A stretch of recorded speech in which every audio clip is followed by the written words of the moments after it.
set the lay world in a much more modern time. Okay, so it has a much more modern feel. It's not a medieval fantasy, basically. It's basically set, the city's called Erenthal, but it's basically like New York City or London, except everything uses the lay instead of electricity, right? So because it has that more modern feel, I could get away with a lot more because it feels like you're in a city, and all of you guys know what it feels like to live in a city, right? So I didn't have to spend a lot of time describing this, that, and the other thing because it felt so familiar to everybody. I could get away with just leaving that kind of stuff out. My other two series, especially the Wells series, that one was a much more, I guess, fantasy-esque kind of world in the sense that there wasn't as much as familiar about it. So that one I had to spend a lot more time describing things and how they worked and all that kind of stuff. Again, my standard trick is don't actually sit down and describe everything, just have people living in the world, right? Doing their everyday things, and you get the world across that way.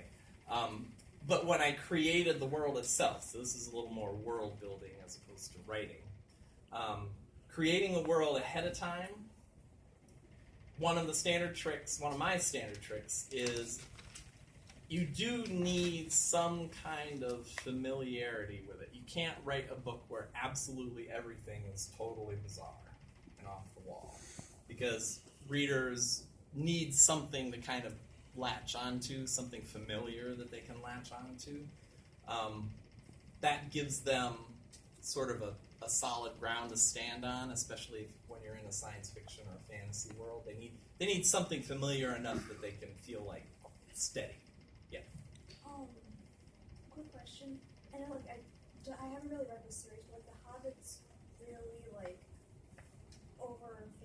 there's a lot of fantasy involved, like Harry Potter. It's more realistic. Do you have some sort of boundary or line where it's like you can have a fantasy, but you know which elements to include?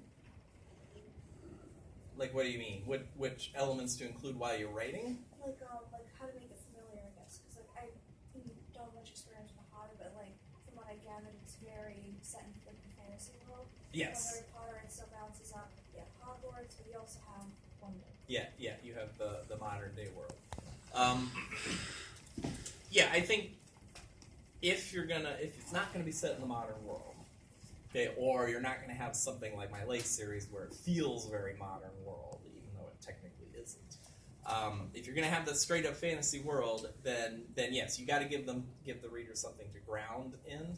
And so what I usually do is when I'm creating like my cultures and when I'm creating my cities and all that kind of stuff, I try to take things from our world and kind of meld them together. I usually take 2 or 3 different things from our world and kind of meld them together, and it feels totally different. It feels very fantasy-esque because it's not exactly like what we have in our world. But there's enough little touches of the familiar in there to ground people.